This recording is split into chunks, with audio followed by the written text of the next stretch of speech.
আমেরিকার নাম তো আমরা সকলেই জানি। পৃথিবীর একটি অন্যতম শক্তিশালী দেশ, যার প্রেসিডেন্টই হলেন সর্বশক্তিমান। আর এই প্রেসিডেন্ট এখন চক্রান্তের শিকার। প্রেসিডেন্টকে সবসময় মৃত্যু তাড়া করে। তো আপনারা বুঝতেই পারছেন এই প্রেসিডেন্ট কত বড় বিপদে। তাই একটি 10 বছরের বাচ্চা প্রেসিডেন্টকে বাঁচানোর জন্য অদম্য লড়াই করে। আর এই নিয়েই তৈরি হয়েছে দ্য বিগ গেম মুভিটি। এখন প্রশ্ন হলো, বাচ্চাটা কি শেষ পর্যন্ত প্রেসিডেন্টকে সেভ করতে পারবে? আর তা জানতে হলে আমার সাথে চলুন দ্য মুভি এম্পায়ার চ্যানেলে। সিনেমার শুরুতেই আমাদের প্রধান চরিত্র অস্কারিকে দেখানো হয়। সে তার বাবার সাথে একটি ঘরের ভিতরে আছে। সেখানে দেওয়ালের মধ্যে প্রচুর ছবি লাগানো আছে, যার মধ্যে তার বাবার ছবিও আছে। সে একটি বাঘের শিকার করেছিল। আসলে অস্কারীদের সম্প্রদায়ে কারো বয়স 10 বছর হলে তাকে একদিন ও এক রাতের জন্য জঙ্গলে রেখে আসা হয় শিকার করার জন্য। তবেই তাকে শিকারী বলে মনে করা হয়। পরের দিন সকালে অস্কারীর বাবা ও তাদের কিছু সম্প্রদায়ের লোক তাকে জঙ্গলে পাঠানোর ব্যবস্থা করে। যাওয়ার সময় গাড়িতে অস্কারী হরিণের আওয়াজ শিখছিল। তার বাবা তাকে বলে সেখানে সে অবশ্যই শিকার পাবে। এবার একটি বৃদ্ধ লোক গান ফায়ার করে সকলকে বলে, তোমরা সকলে এমন বয়সেই ছিলে আজকে যে বয়সে এই বালকটি আছে। অস্কারী এবার তীর চালানো প্র্যাকটিস করছিল, কিন্তু সে পারছিল না। তখন বৃদ্ধ লোকটি বলে সে পারবে না। অস্কারীর বাবা তখন বিশ্বাস দেওয়ায় যে সে অবশ্যই পারবে। এবার অস্কারী গাড়ি নিয়ে জঙ্গলের দিকে চলে যায়। পরের সিনে আমাদের মরিস নামে একজনকে দেখানো হয়, যে আমেরিকার প্রেসিডেন্টের বডিগার্ড ছিল। সে আয়নার সামনে দাঁড়িয়ে কিছু চিন্তা করছিল। আমরা জানতে পারি সে প্রেসিডেন্টের সুরক্ষার জন্য একবার গুলিও খেয়েছিল। এবার মরিস প্রেসিডেন্টের কাছে যায় এবং বলে আমরা 1 ঘন্টার মধ্যে ল্যান্ড করব। অন্যদিকে অস্কারীকে দেখানো হয় সে শিকার করার চেষ্টা করছে, কিন্তু তার তীর বেশি দূর যাচ্ছে না। এবার সিন শিফট হয়। সেখানে দেখানো হয় একটি হেলিকপ্টার ও তার ভিতরে কয়েকজন লোককে, যারা মূলত শিকার করতে যাচ্ছিল। আর তারা পাইলটকে হেলিকপ্টার নিচে ল্যান্ড করাতে বলে। হেলিকপ্টার ল্যান্ড করার পরে তারা সমস্ত অস্ত্রশস্ত্র বাইরে বের করে নেয়। তখন পাইলট বুঝতে পারে এরা কোনো শিকারী নয়, আসলে এরা ছিল সন্ত্রাসবাদী, যারা কোনো প্লেনকে শ্যুট করার কথা ভাবছিল। পাইলট এসব শুনে সেইখান থেকে পালাচ্ছিল, কিন্তু ওই গ্রুপের লিডার হ্যাজার তাকে শ্যুট করে মেরে ফেলে। এবার প্লেনের সিন দেখানো হয়। সেটি এবার নিচে নেমে এসেছে, কারণ প্লেন এখন ল্যান্ড করবে। আর তখনই সিকিউরিটি টুল থেকে জানা যায় কেউ বা কারা প্লেনটিকে টার্গেট করেছে। তারা কিছু করতে পারার আগেই সব কিছু শাটডাউন হয়ে যায়। এবার মরিস তাড়াতাড়ি প্রেসিডেন্টকে সিকিউরিটি ক্যাপসুলের মধ্যে পাঠিয়ে তার নিচে নামিয়ে দেয়। আর তার পিছনে পিছনে সমস্ত গার্ডরা প্যারাশুট নিয়ে লাফ মারে। তাদের মধ্যে একটি গার্ড কিছু একটা বুঝতে পারে। সে মরিসকে বলে কারো প্যারাশুট ওপেন হচ্ছে না। মরিস এটা শোনার পর তাকে শ্যুট করে মেরে ফেলে। এখানে আমরা জানতে পারি মরিস সেই সমস্ত লোকেদের সঙ্গে মিলিত ছিল যারা প্রেসিডেন্টকে মারতে চেয়েছিল। মরিস এবার প্যারাশুট নিয়ে নিচে লাফ দেয়, আর সন্ত্রাসবাদীরা প্লেনকে শ্যুট করে ব্লাস্ট করে দেয়।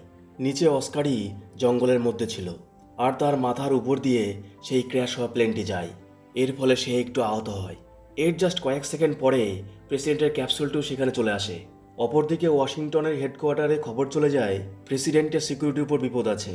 আর এই জন্য সিআইএর সব থেকে পুরানো অফিসার ফ্রেডকে ডাকা হয়। সেখানে ভাইস প্রেসিডেন্ট ও জেনারেলও ছিল। ফ্রেড তার ইন্টেলিজেন্সের মাধ্যমে জানতে পারে যে 5 অথবা 10 জনের কোনো সন্ত্রাসবাদী গ্রুপ, যারা চীন থেকে আনা মিসাইল কাঁধে রেখে শ্যুট করেছে। আর প্লেনের ভিতরে সিকিউরিটি সিস্টেমকে কেউ বা কারা নষ্ট করেছে। তখন ভাইস প্রেসিডেন্ট বলে প্লেনের ভিতরে এসব কী করে সম্ভব? ফ্রেড তখন জানায় টাকা আর নারী মানুষকে সব কিছু করাতে পারে। পরের সিনে দেখানো হয় মরিস নিচে ল্যান্ড করেছে। অপরদিকে অস্কারই প্রেসিডেন্টের কথা মতো ক্যাপসুলটির কোড জেনে তা খুলে দেয়। আর প্রেসিডেন্ট সেখান থেকে বার হয়ে অস্কারীকে সামনে আসতে বলে। তখন অস্কারই তাকে এলিয়েন মনে করে আর কাগজের ফোনের সাহায্যে তার সাথে কথা বলে। যখন অস্কারই বুঝতে পারে সে মানুষ, তখন সে সামনে আসে। তখন প্রেসিডেন্ট তাকে বলে তার নাম উইলিয়াম, সে আমেরিকার প্রেসিডেন্ট। সে তার পাসপোর্ট দেখায়, কিন্তু অস্কারির এসব কিছুতে যায় আসে না। তখন সে প্রেসিডেন্টকে সাধারণ মানুষের মতোই মনে করে। অস্কারি প্রেসিডেন্টকে জানায় এখানে শুধুই জঙ্গল, এখান থেকে তারা একদম বাইরে বেরোতে পারবে না। অন্যদিকে একদল রেস্কিউ টিম প্রেসিডেন্টের ক্যাপসুলের দিকে যায়, কিন্তু তারা জানতে পারে ট্রান্সমিটার আর ক্যাপসুল আলাদা, তাই তারা ভুল জায়গায় চলে এসেছে। তাই জেনারেল ভাইস প্রেসিডেন্টকে ব্যাপারটি জানালে ভাইস প্রেসিডেন্ট ভীষণ রেগে যায়। এদিকে মরিস এবং সন্ত্রাসবাদী লোকেরা চলে আসে সেই ক্যাপসুলের কাছে। তারা সেটি খুলে দেখে সেখানে প্রেসিডেন্ট নেই। তখন তারা এটাও বুঝে যায় একটি বাচ্চা ছেলে প্রেসিডেন্টকে রক্ষা করেছে।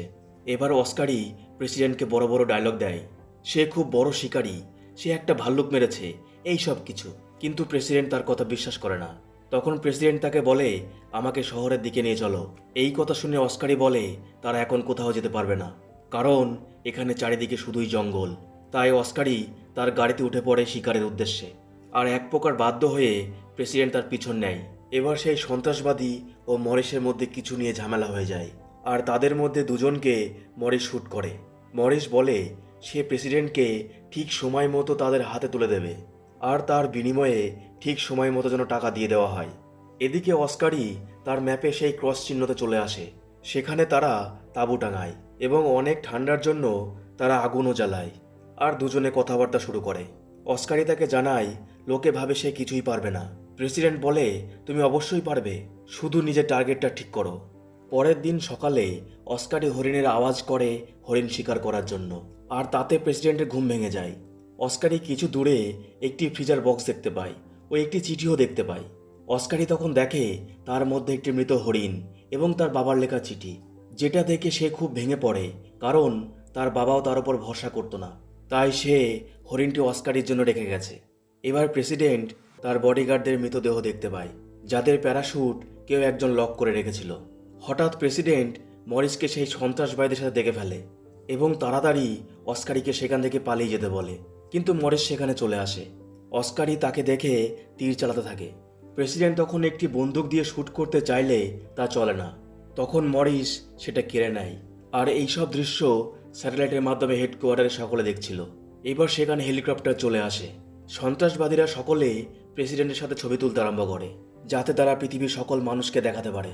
এবার প্রেসিডেন্টকে তারা সেই ফ্রিজারটির মধ্যে ভরে হেলিকপ্টারে করে নিয়ে চলে যায়।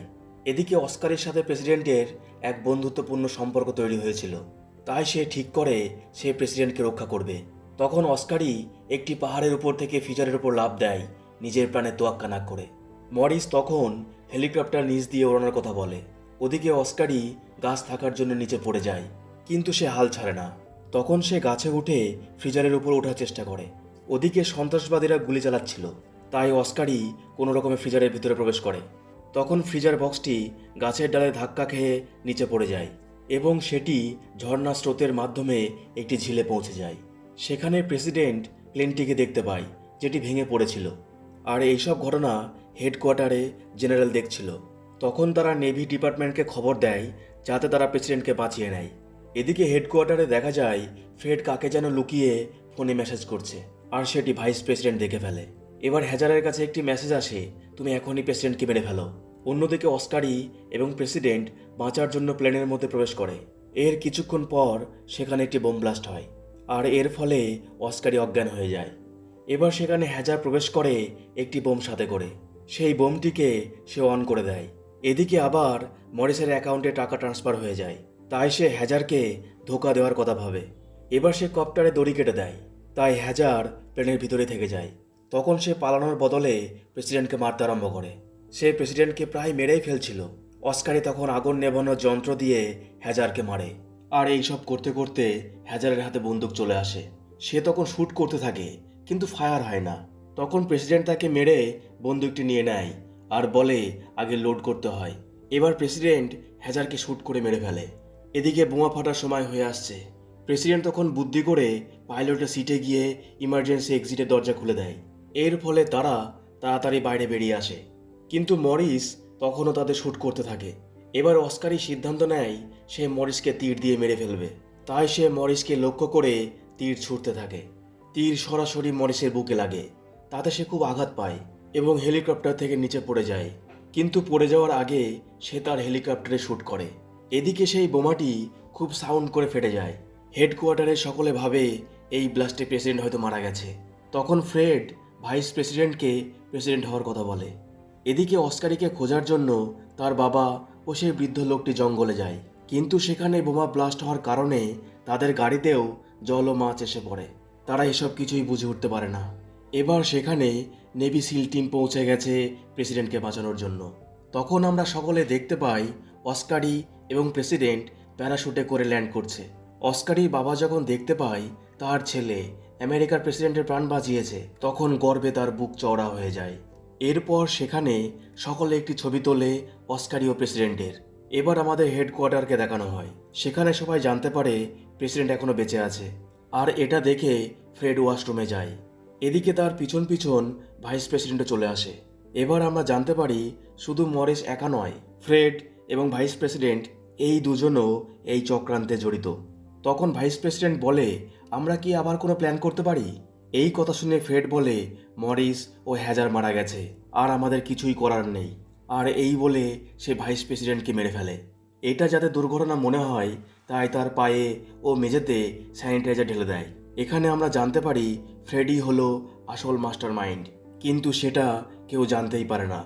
সিনেমা শেষে আমরা দেখতে পাই সেই দেওয়ালে অস্কারের ইউএস প্রেসিডেন্টকে বাঁচানোর ছবি। আর এই দৃশ্যের মাধ্যমে এই সিনেমাটি এইখানেই শেষ হয়ে যায়।